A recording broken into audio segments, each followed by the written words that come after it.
Amen. Et on va aller donc dans notre texte qu'on avait lu particulièrement au début de la réunion. On va reprendre ce texte-là dans Jean chapitre 12 et le verset 42. Jean chapitre 12, verset 42. Alléluia. Gloire à Dieu.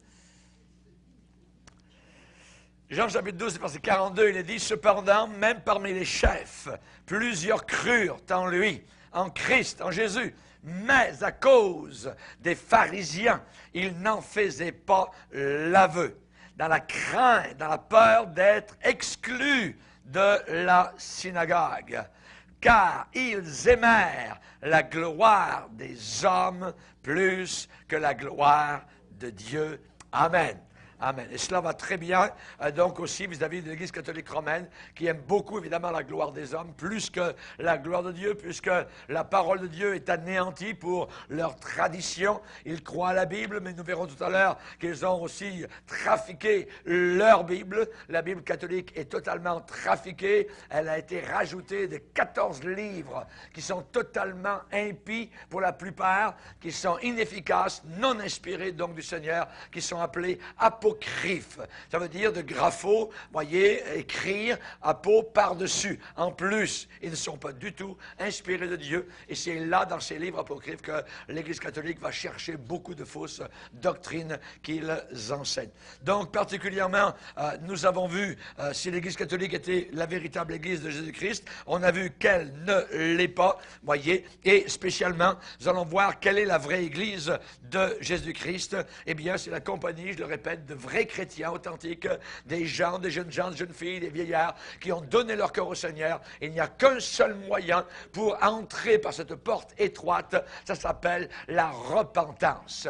La repentance. Jésus a dit, si vous ne vous repentez pas, vous périrez tous de façon égale. Voyez, donc c'est par la repentance. On sait qu'aujourd'hui, il y a un homme qui est en enfer, voyez, et il a demandé à Abraham d'envoyer sur la terre quelqu'un, parce qu'il avait 5 frères à l'époque. Il se rappelait très bien. En enfer, les gens vont se rappeler, évidemment, leurs affections sur la terre, les occasions qu'ils avaient eues de donner leur vie à Jésus, de se repentir. Mais c'est terminé. Il est donné aux hommes de mourir une seule fois, après quoi vient le jugement. Il n'y a pas donc de purgatoire. Il n'y a pas d'endroit pour se purifier, comme l'Église catholique l'enseigne. Cela n'a jamais existé. Jésus n'a jamais enseigné cela. Les apôtres n'ont jamais enseigné cela. Pas plus que l'Assomption de Marie au ciel. Soudain, vers les années 1950, ils ont eu une révélation que Marie n'était pas morte, mais qu'elle était montée au ciel avec son corps. C'est complètement faux, voyez.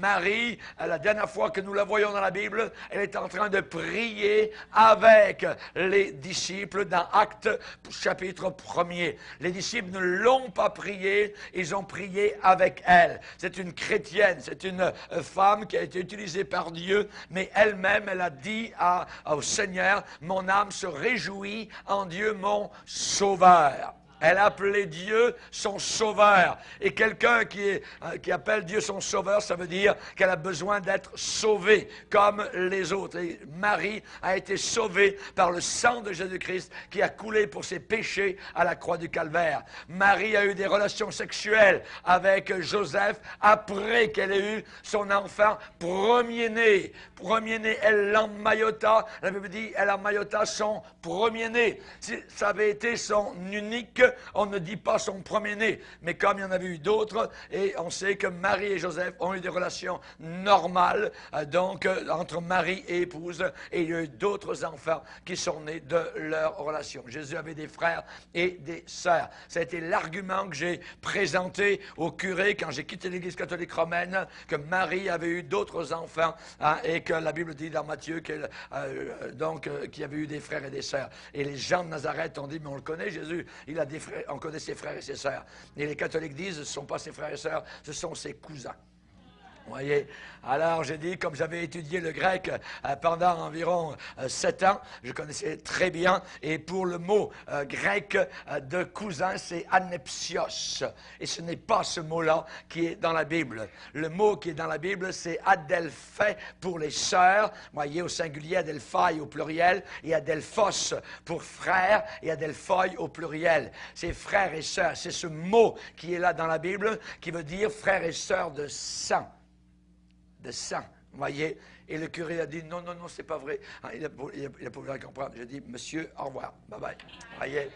Et donc, ça fait plus de 40 ans, je bénis le Seigneur et je n'ai jamais regretté ce jour-là. Et je me rappelle le verset que j'avais donc utilisé dans Matthieu, où il est dit que Joseph s'étant réveillé, fit ce que l'ange du Seigneur lui avait ordonné, il prit sa femme avec lui, mais il ne la connut point jusqu'à ce qu'elle lui enfanté un fils auquel il donna le nom de Jésus. Ce mot « connaître » veut dire avoir des relations sexuelles. Dans Genèse, chapitre 4, il est dit Adam connut Ève, sa femme, elle enfanta.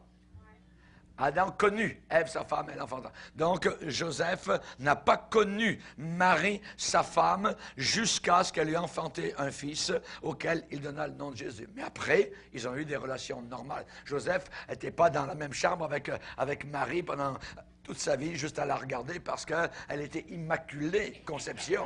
Voyez? Les catholiques ont juste fait, je dirais, une erreur. L'Immaculée Conception, ce n'est pas Marie, c'est Jésus.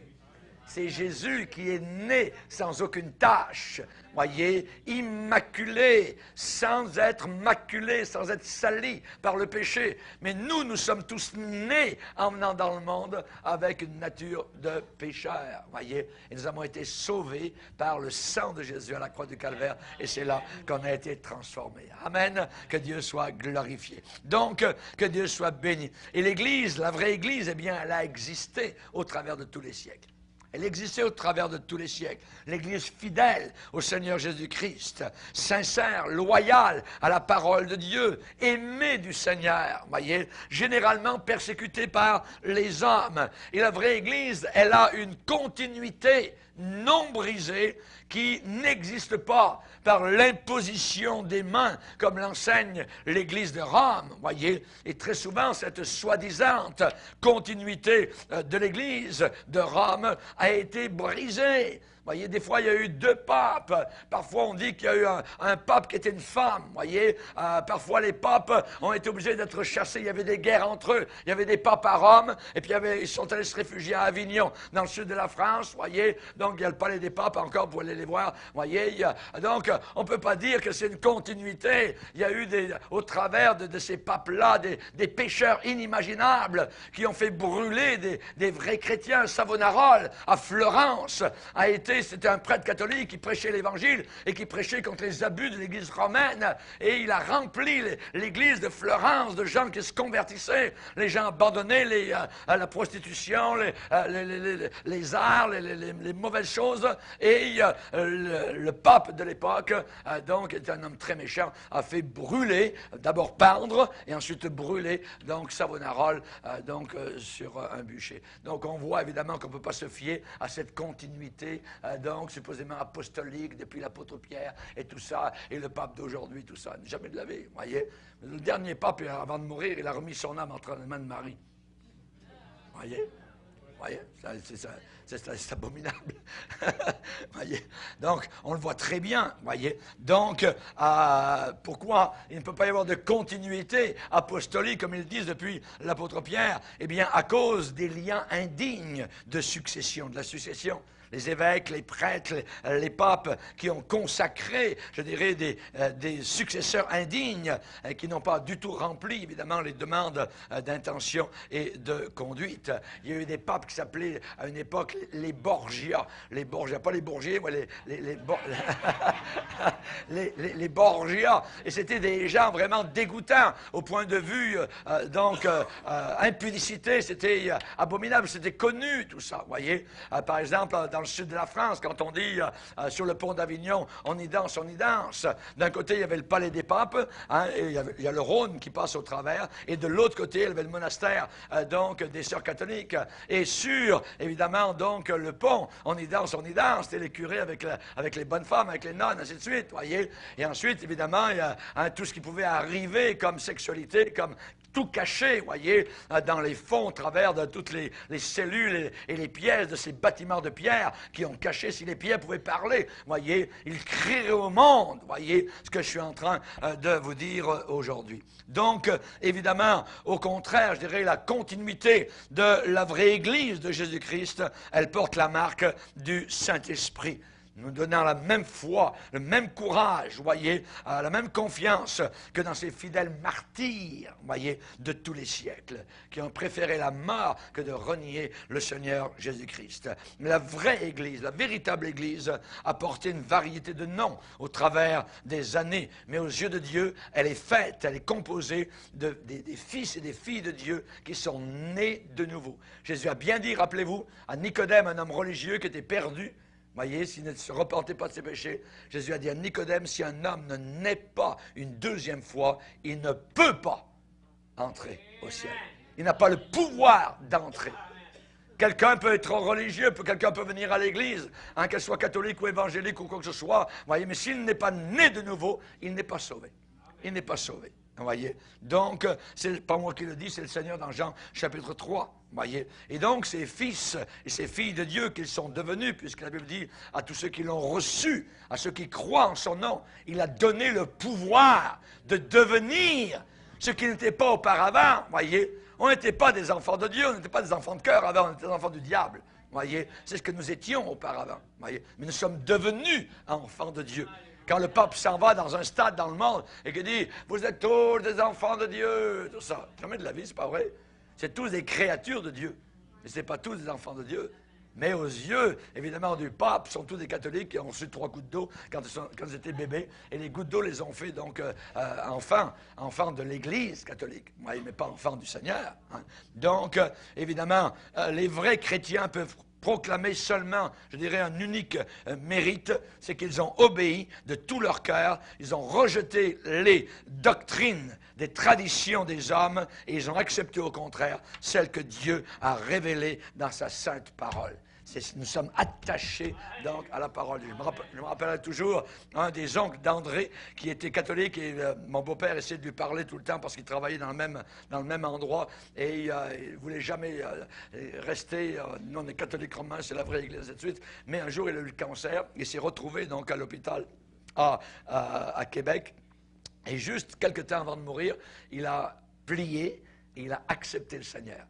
Et on allait le visiter à cette époque-là, de temps en temps, donc à l'Hôtel Dieu à Québec. Et il nous a raconté que le curé était passé donc, pour donner l'Eucharistie, tout ça. Hein, et lui, il a simplement dit non, regardez, moi j'ai ma messe qui est là dans le tiroir. Vous voyez, il a regardé, c'était une Bible qui était là. Donc, à la fin de sa vie, donc, le monsieur avait accepté le Seigneur. Merci Seigneur, amen, que Dieu soit glorifié. Les chrétiens du premier siècle, vous voyez, étaient des croyants en Jésus-Christ. Ils n'ont jamais prié Marie. Ils n'ont jamais prié les morts, voyez. Ils n'ont jamais cru à un purgatoire. Ils n'ont jamais cru à l'Assomption de Marie au ciel. Jamais les croyants du premier siècle croyaient des choses semblables, voyez.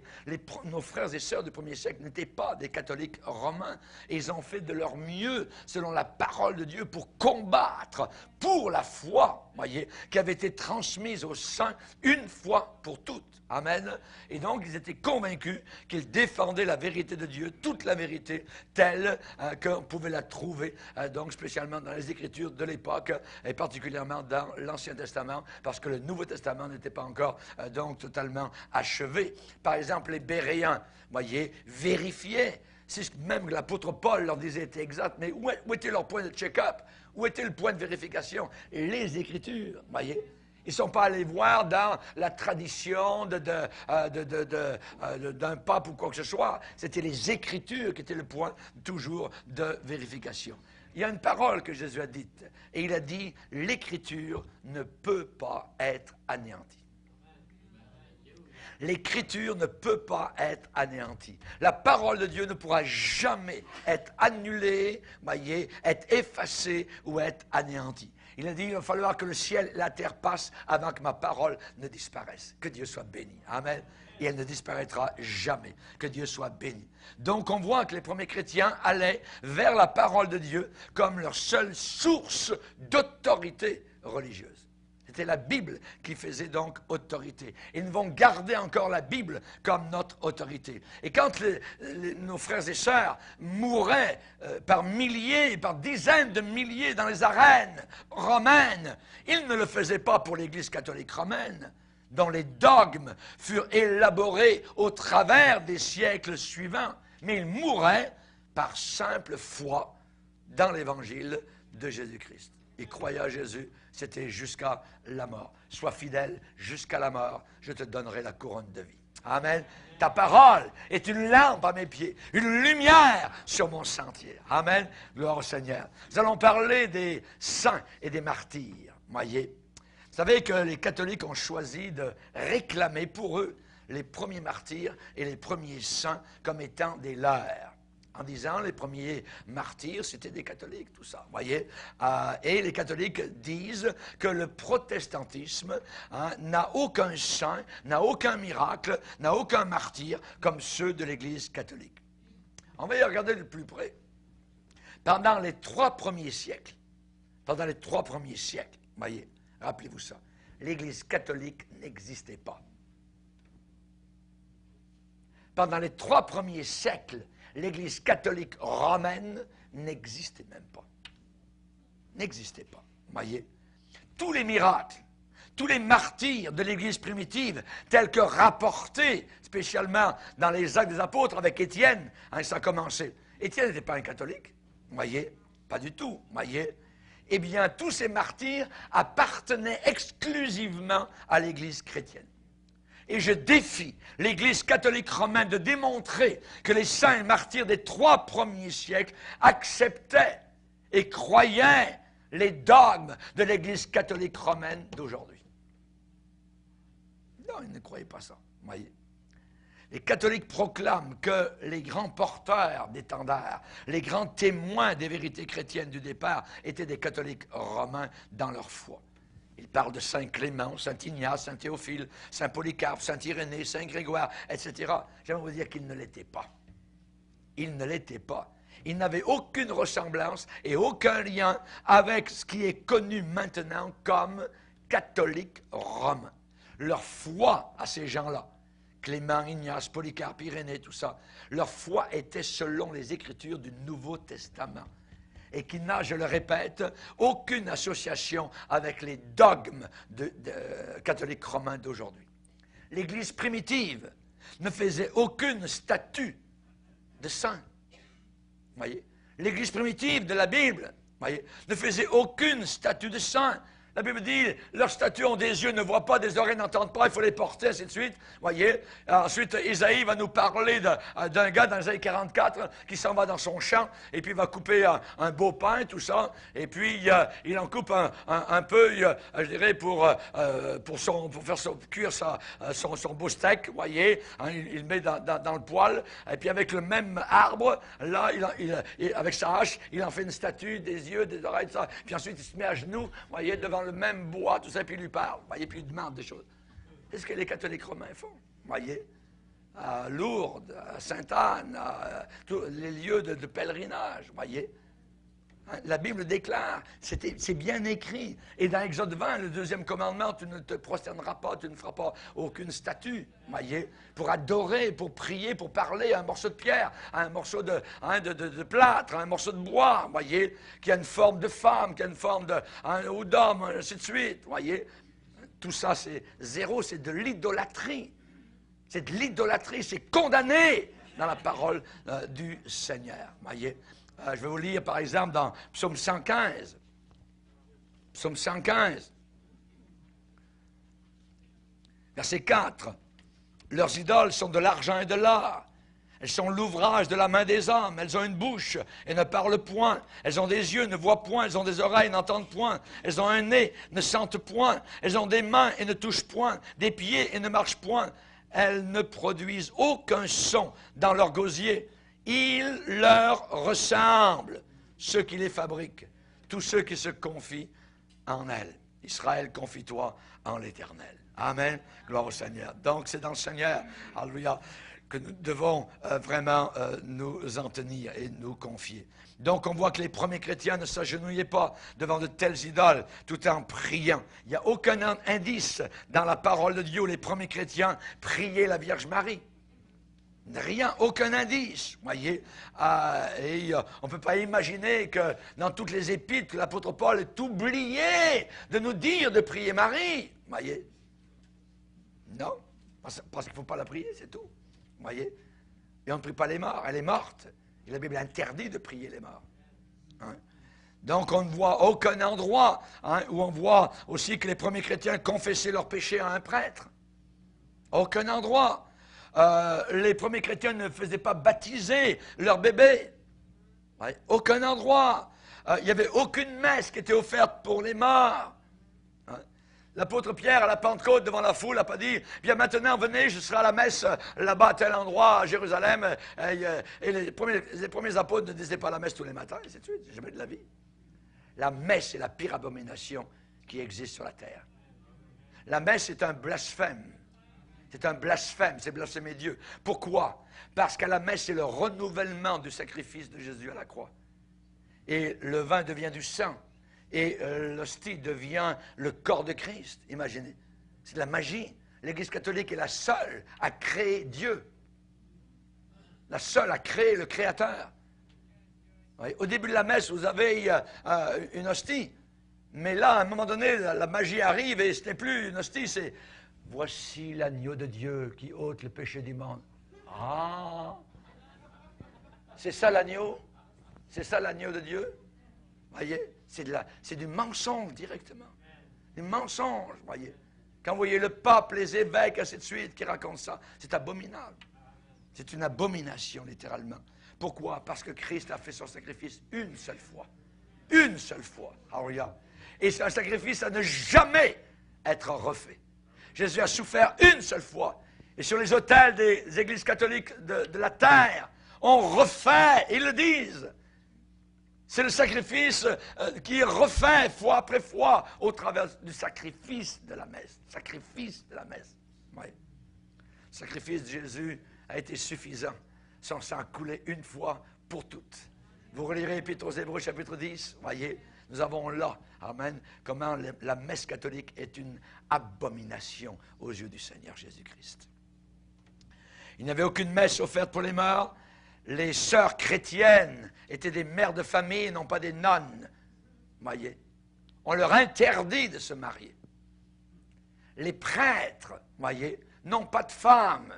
Ils ont des concubines, voyez, ou ils ont d'autres hommes parce que beaucoup sont homosexuels. C'est abominable. La Bible parle d'elle comme de l'impudicité. Par exemple, l'apôtre Pierre était marié puisqu'il avait une belle-mère. Jésus a guéri la belle-mère de l'apôtre Pierre qui était remplie de fièvre, nous dit Matthieu, chapitre 8. Ouais. Ensuite, on voit, par exemple, dans 1 Corinthiens 9, verset 5, où Paul va dire, n'avons-nous pas le droit, comme Céphas, c'est-à-dire Pierre, d'emmener une sœur avec nous dans les voyages d'évangélisation, une sœur qui soit notre femme. Vous voyez, les prêtres n'ont pas de femme. Le pape leur interdit. Voyez. Et nous voyons particulièrement que pour être évêque, il faut avoir été mari d'une seule femme. C'est écrit dans Timothée. Ouais. Et nous voyons que cela, évidemment, est passé complètement de côté par l'Église catholique. Voyez. Et on sait que les démons enseignent. Dans 1 Timothée chapitre 4, l'Esprit dit expressément que dans les derniers jours, plusieurs abandonneront la foi pour s'attacher à des esprits séducteurs, prescrivant de ne pas se marier. Beaucoup de catholiques québécois qui avaient entre leurs mains la parole de Dieu ont lu ça, 1 Timothée 4, et ont vu là l'Église catholique romaine, interdisant de manger certains aliments qui doivent être pris avec action de grâce parce que tout ce que Dieu a créé est bon pour vous qu'on le prenne avec remerciement et prière, voyez, et prescrivant de ne pas se marier. Voyez, un curé, il ne peut pas se marier. Il y a des sœurs qui sont sorties de ces monastères abominables parce qu'elles ne pouvaient pas vivre ça. Et certains hommes ne peuvent pas vivre ce célibat. Alors ça les pousse vers de l'impudicité, littéralement. Mais c'est imposé par Rome comme une chape de fer, un joug de fer sur eux. C'est abominable, voyez. On voit que les premiers chrétiens n'achetaient pas ni ne vendaient pas des indulgences. Et le pape, en l'an 2000 encore, a donné un paquet d'indulgences à ceux qui faisaient le voyage à Rome. Voyez. Tetzel, un moine catholique, traversait les villages de l'Europe et il rassemblait les foules. Et il disait devant les foules, le moment où votre pièce d'argent tombe dans le panier, les âmes de vos bien-aimés qui sont dans le purgatoire vont directement au paradis. L'argent était ramassé par milliers et milliers. Pour faire quoi? Pour construire la basilique Saint-Pierre de Rome. Vous voyez cette belle basilique? Elle a été construite sur des siècles avec l'argent. L'argent, je dirais, volé directement de la poche des gens qui ont cru des mensonges. Luther s'est levé. Les réformateurs ont vu ça, sont levés contre ça. N'en croyez pas un traître mot, voyez. On voyait que les premiers chrétiens n'avaient pas de chapelet. Ils ne croyaient pas dans l'Immaculée Conception, dans l'Assomption de Marie. Il n'y avait aucun indice que l'évêque de Rome était infaillible, puisque l'apôtre Pierre a été repris par l'apôtre Paul. Voyez. Il n'était pas infaillible. Le pauvre Pierre, imaginez, voyez, chuté littéralement, voyez. Et il n'a jamais voulu être au-dessus des autres. Voyez, jamais voulu être le pape. L'Église catholique dit que c'est le premier pape, il était le premier partout, c'était reconnu parmi les apôtres. C'est pas vrai du tout. Même dans son épître, voyez, il va dire, voici les exhortations que j'adresse aux anciens qui sont parmi vous, moi ancien comme eux. Voyez, moi ancien comme eux, moi pasteur comme eux. Voyez, témoin des souffrances de Christ. Voyez, participant de la gloire qui doit être manifestée. Voyez, Paul n'a jamais voulu prendre un rôle au-dessus, voyez, de ses autres collègues. Jamais. Voyez. On voit que les premiers chrétiens ne croyaient pas dans le purgatoire. C'est une invention terrible de l'Église catholique romaine. Si vous n'allez pas au ciel, vous n'irez pas en enfer, vous allez au purgatoire. Vous allez souffrir là, vous allez vous purifier, il y aura des flammes un peu, tout ça. Et puis dans quelques milliers d'années, eh bien, vous sortirez. Voyez. En plus, ils ont inventé les limbes pour les bébés. Voyez, les bébés qui mouraient, là, ils n'allaient pas au ciel, ils allaient direct dans les limbes. Tout d'un coup, il y a à peu près 5-6 ans, l'Église catholique a envoyé un décret en disant les limbes, on n'est plus certain, peut-être qu'elles n'existent pas. Ah ouais, attends. Des mensonges partout, des mensonges partout. Voyez. Non, tous les pères de l'Église primitive étaient des évangéliques. Tous, voyez. Et ils n'avaient aucune association avec ce qui est aujourd'hui reconnu comme Église catholique romaine. Une telle chose que l'Église catholique romaine n'existait pas pendant les premiers 300 ans après l'ascension de notre Seigneur Jésus-Christ. Ça n'existait pas. L'origine du protestantisme, au IIe siècle, il y a une fédération d'églises qui en sont arrivées à un code de croyance commune, exprimé dans des confessions très semblables à ce qu'on appelle le credo des apôtres. Ils avaient toutes ces églises avaient une forme de gouvernement d'églises identique. Et les églises, cette fédération, s'appelait l'Église catholique, qui veut dire universelle, mais absolument aucune ressemblance avec le catholicisme romain connu aujourd'hui. Et même à cette époque, beaucoup d'églises différaient de l'église officielle, on va dire catholique universelle, dans la croyance et même dans l'organisation.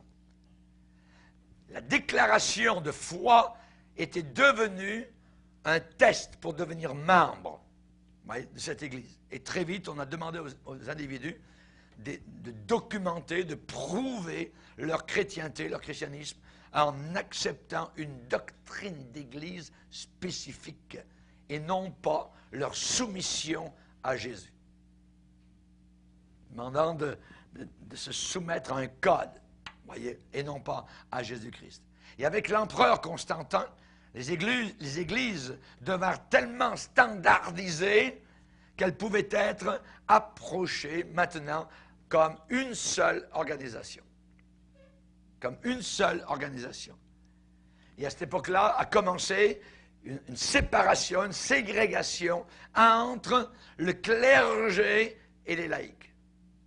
Entre le clergé et les laïcs, qui était inconnu du temps des apôtres. Voyez?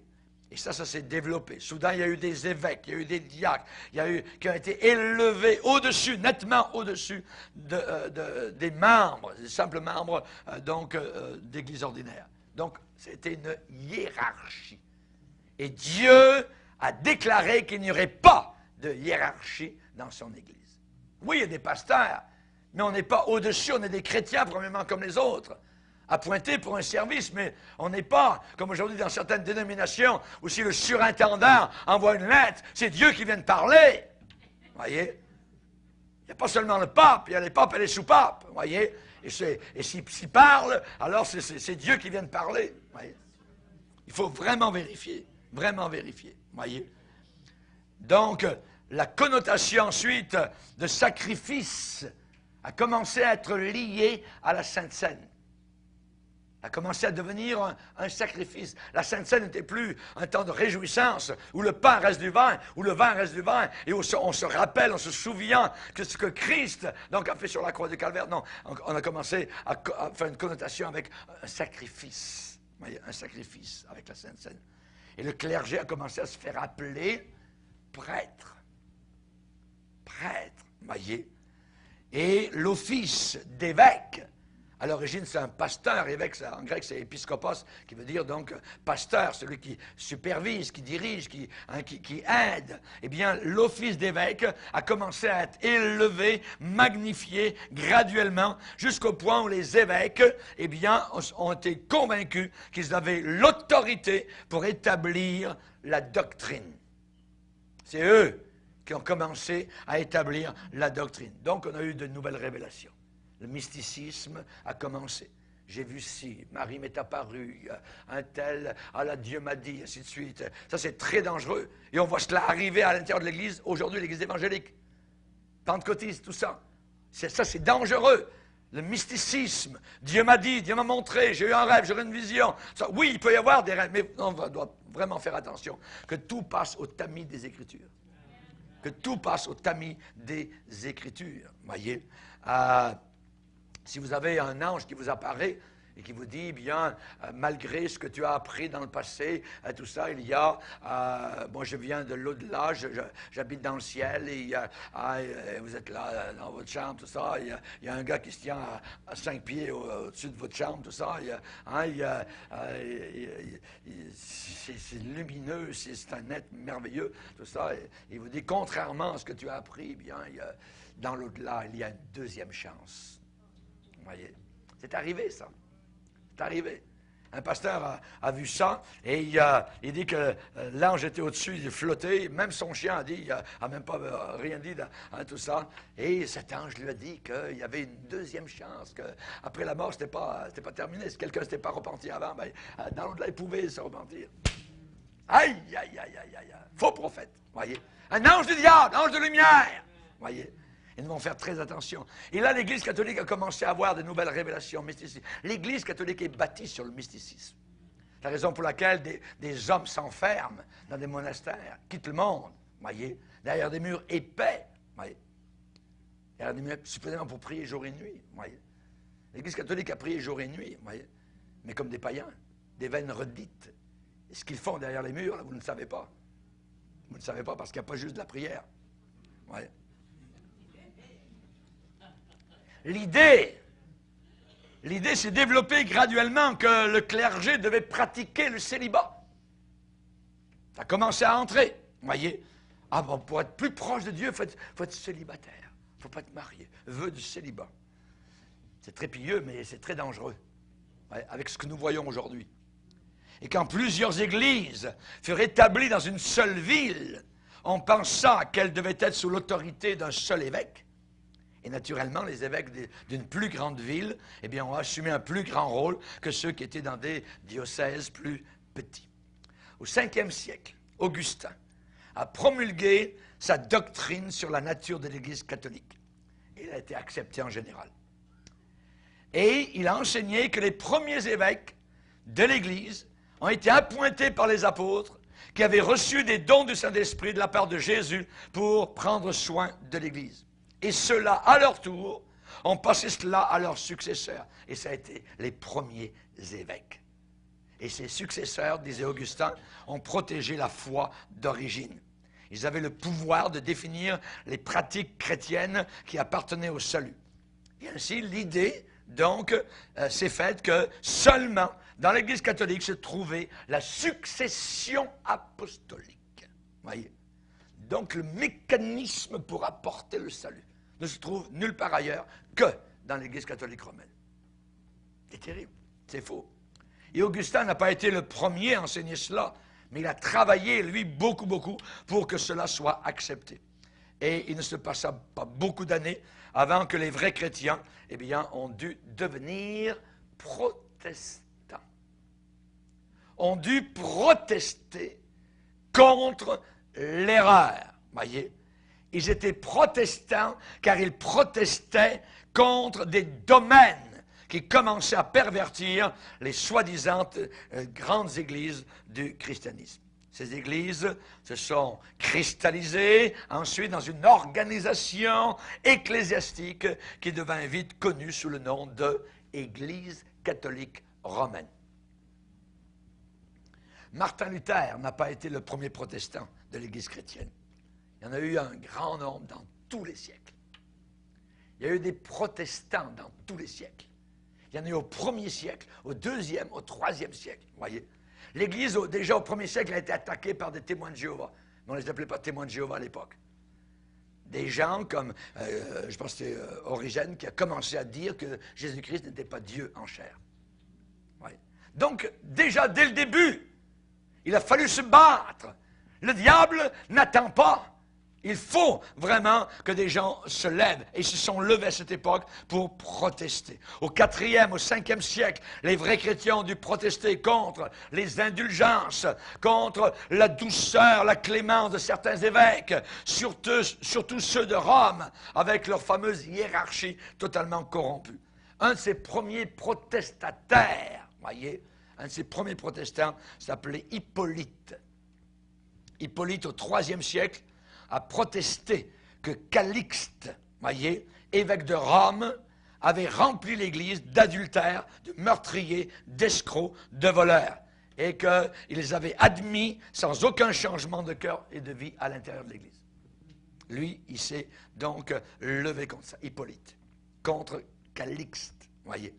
Les Donatiens, ensuite, ont protesté contre l'introduction de l'erreur dans l'Église. Les Donatiens ont essayé de former des églises qui retourneraient à la vérité de la parole de Dieu. Voyez? Et Donat, donc, en l'an 272, était évêque de Casanigra, donc c'était dans l'Afrique du Nord. Et il s'est battu pour cela. Donc ces gens-là, évidemment, ont souffert de terribles persécutions alors qu'ils se sont séparés de l'Église organisée. Ensuite, au 7e siècle, il y a eu les Pauliniens, voyez, qui ont soutenu que les écrits de Paul étaient le critère pour guider le christianisme. Et ces gens-là, évidemment, donc, ont une très grande influence et ils ont combattu désespérément contre des coutumes païennes qui étaient à l'intérieur de l'Église.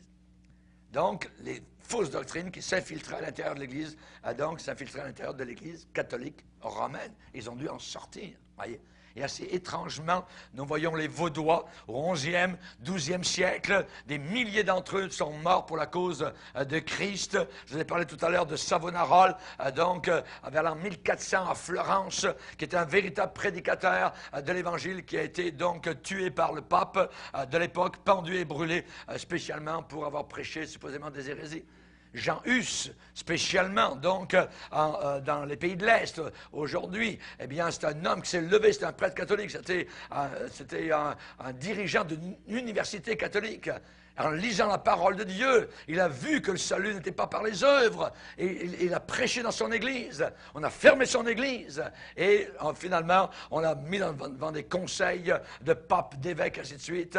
Il n'a jamais renié. On lui a mis un bonnet de pape, un bonnet d'âne sur la tête. Et on l'a emmené donc au bûcher pour le brûler. Jean Hus, voyez, un homme de Dieu, à Béziers, en France, du temps de l'Inquisition. Ils ont rempli l'église de gens, voyez, et les prêtres de l'époque ont dit, brûlez-les tous. Dieu saura les reconnaître, il reconnaîtra les siens. Brûlez-les tous. Il y a eu beaucoup de chrétiens qui sont morts comme cela. Les anabaptistes, voyez, ont rebaptisé, donc le vrai baptême après avoir été sauvés. Ils ont rebaptisé des centaines de milliers qui avaient été baptisés bébés, hein, et avec le faux espoir que l'eau du baptême de bébé apportait leur salut d'une façon ou d'une autre, voyez. Les anabaptistes étaient vraiment vigilants, remplis du Saint-Esprit. Plus tard, il y a eu les Ménonites, il y a eu les frères de Plymouth, voyez, et je dirais que même si on a simplement gratté la surface, hein, il y a eu des millions qui, au travers des siècles, ont combattu pour la foi transmise aux saints une fois pour toutes. Et je pense qu'on a présenté assez de faits, donc, aujourd'hui, pour désapprouver l'idée catholique que c'est Martin Luther qui a été le père de l'Église évangélique. C'est pas lui, pas du tout, voyez. Donc, la formation de l'Église évangélique a été une bataille dès le début. Dès le début. L'Église de Christ est une Église évangélique. L'Église catholique est une Église apostate, prostituée, voyez, prostituée. Chers amis, aujourd'hui, même si l'Église catholique se gonfle, s'enfle, voyez, elle n'est qu'une ombre de sa puissance première. Si vous vous rappelez juste au Québec, voyez, il n'y a pas tellement longtemps, des foules entières ont été catholiques. Avec les présentoirs, avec les prix Dieu, avec tous les soirs, le chapelet à la radio, ainsi de suite. Rappelez-vous, tout le monde, il y avait des fêtes religieuses immenses. Et le curé qui passait dans les maisons, hein, et si la mère n'était pas enceinte, elle allait perdre son salut. Voyez? Il se servait d'une phrase de la Bible en la tordant. La femme sera sauvée en donnant naissance. Imaginez. Ouais, mais ça ne veut pas dire qu'elle sera sauvée en donnant naissance, mais elle donnera naissance. Son rôle est d'être mère, voyez. Mais ce n'est pas ça qui sauve. Ce qui sauve, c'est le sang, c'est la croix du calvaire. C'est la raison pour laquelle, hein, au Québec, il y a eu pendant une époque des familles de 13 enfants, de 16 enfants. Au Nouveau-Brunswick, on a vu 18, 19 enfants. Voyez, les mères voulaient gagner leur salut. C'était des martyrs, ces mamans. Ça a été terrible, voyez. Et chaque année, le curé passait. « Monsieur, est-ce que votre femme est enceinte? » Mon beau-père disait, mais le curé couchait entre moi et ma femme. Voyez. C'est terrible. Voyez. C'est tout des mensonges. Mais c'est l'Église catholique. Et ici, pendant 400 ans, le Québec était sous la férule de l'Église catholique romaine. C'est inimaginable. Voyez. Il y a eu des chrétiens martyrisés. Seul Dieu connaît évidemment le nombre de chrétiens fidèles, martyrisés, tués entre les mains de l'Église romaine. Mais il suffit de tourner les pages de l'histoire pour en être convaincu. Par exemple, juste pour vous dire un exemple, un de ceux qui travaillent beaucoup aujourd'hui à l'écuménisme s'appelle un homme qui a renié sa foi, qui s'appelle Billy Graham. C'est un homme qui a renié sa foi. Il a déclaré ouvertement devant le monde que même les musulmans pouvaient être sauvés, même s'ils ne connaissent pas Jésus-Christ comme sauveur. C'est officiel, c'est documenté, il le dit, il le déclare. Cet homme a été acheté par l'Église catholique romaine. L'Église catholique romaine a vu cet homme comme étant une menace. Au début, il a prêché l'Évangile, c'était très bien. À un moment donné, le pape est venu vers lui, il a pris par le collet, il a dit, « Billy, on est frères. » Et Billy Graham de dire, « J'ai été tellement touché. J'étais tellement touché. J'ai de meilleurs amis dans l'Église catholique romaine que parmi les protestants. » Et évidemment, quand nous allons dans ce domaine-là, alors on peut évidemment se poser des questions. Ce qu'un homme a été dans le passé, c'est très bien, mais qu'est-ce qu'il est aujourd'hui? Qu'est-ce qu'il est aujourd'hui? Peut-on le classer parmi les faux prophètes? Exact. Exact. C'est bien dommage, mais quelqu'un qui dit que ce n'est plus seulement Jésus-Christ, alors que la Bible dit, Jésus a dit, nul ne vient au Père que par moi. Et un homme supposé de Dieu qui déclare, il y a d'autres chemins, on ne peut pas accepter. C'est inacceptable. C'est inacceptable aux yeux du Seigneur. Un jour, je parle devant vous, un jour je devrais rendre compte devant le Sauveur de gloire. Et je dois dire la vérité. Je ne raconte pas des mensonges, je ne veux pas raconter des mensonges. C'est la vérité. Chers amis, durant l'Inquisition papale, des multitudes de croyants ont disparu. Il y a un livre qui est un classique parmi les chrétiens, qui s'appelle la Bible de Halley. La Bible de Halley. C'est un commentaire, un livre de commentaires de tous les livres de la Bible, et aussi on raconte l'histoire de l'Église chrétienne au travers des siècles. L'organisation de Billy Graham a repris ce livre pour l'imprimer eux-mêmes. Quand ils l'ont réimprimé, ce qui a disparu dans la nouvelle impression, c'est tout ce qui concerne l'Inquisition, les martyrs qui ont été faits par l'Église catholique romaine. Ils ont enlevé toutes ces pages-là. Durant l'Inquisition papale, des multitudes de croyants ont disparu. Et ça a été avec horreur que l'Europe a appris l'ouverture des prisons de l'Inquisition en Espagne, les monastères. Et quand les gens sont entrés, la population espagnole a été enragée. Quand ils sont arrivés dans les monastères, ils ont trouvé à peine reconnaissables des humains qui étaient enchaînés au mur, raides, tout nus, avec une longue chevelure entremêlée, avec des ongles comme des griffes. Certains étaient devenus fous, d'autres avaient perdu la raison quand on les a fait sortir à la lumière. On a creusé, c'était rempli d'os de bébés. Abominable, l'Église catholique romaine. Dans le passé, l'Église catholique s'est glorifiée d'utiliser la force, son bras séculier, pour punir les hérétiques. Je ne sais pas si Jeanne d'Arc était chrétienne, mais rappelez-vous son histoire. Ouais. Rappelez-vous, le 24 août 1572, c'était la Saint-Barthélemy en France. À Paris, à 2 heures du matin, les cloches de l'église de Saint-Germain-l'Auxerrois, qui est juste à côté de la Seine à Paris. Vous pouvez la visiter. Les cloches de cette église sont mises à sonner à 2 heures du matin. C'était le signal de Catherine de Médicis, mère de Charles IX, appuyée par toute l'église catholique romaine. C'était le signal « Mort aux Huguenots! Mort aux Huguenots !» Et Paris a coulé du sang de chrétiens. Savez-vous en une nuit combien sont morts? 75 000. 75 000 chrétiens qui chérissaient la parole de Dieu. Ici, nous avons un document qui a été fait par l'Église évangélique de France, la traversée du désert. Dans ce film, nous voyons comment les chrétiens ont été persécutés simplement parce qu'ils avaient une Bible à la maison. Si vous assistiez à une réunion et que des soldats de Louis XIV arrivaient, vous étiez emmenés dans des prisons sans jamais revenir ou tués ou emmenés aux galères. Il y a une tour dans le sud de la France, à Aigues-Mortes, où une femme appelée Marie Durand a été enfermée pendant plus de 30 ans. Les curés venaient la voir régulièrement pour apporter l'Eucharistie, le Jésus et tout ça. Elle n'a jamais voulu plier devant l'Église romaine. Jamais. C'est elle qui a encouragé ces femmes chrétiennes qui étaient là. Les murs sont remplis de psaumes. Et il y avait sur la margelle du puits de lumière au milieu un mot qui a été écrit dans la pierre. Un seul, par Marie Durand.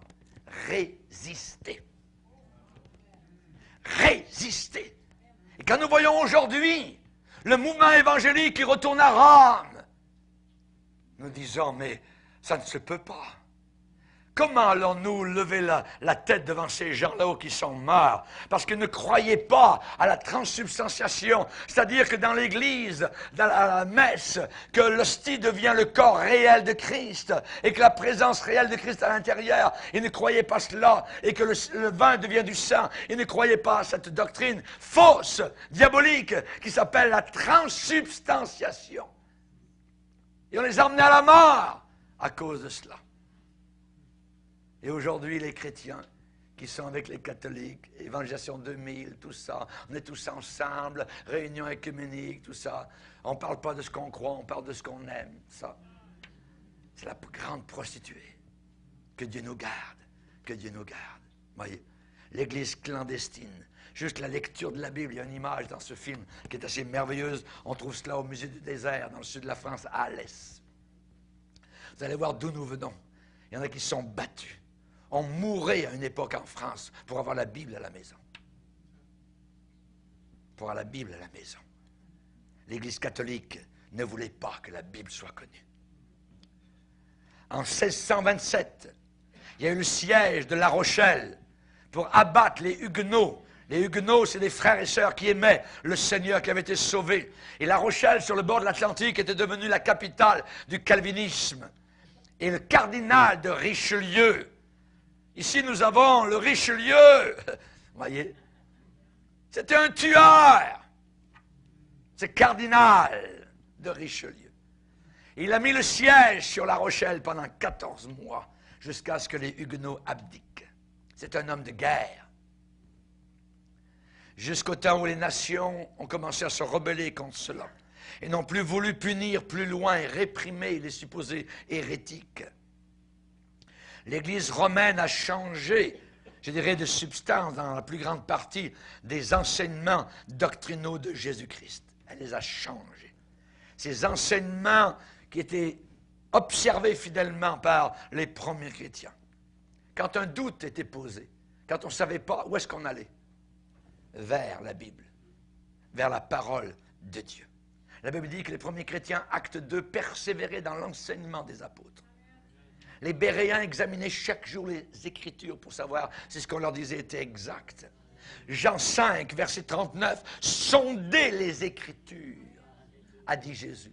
Sondez les Écritures. Vous pensez avoir en elles la vie éternelle. C'est dans les Écritures que se trouve la vie éternelle. Amen. Alléluia.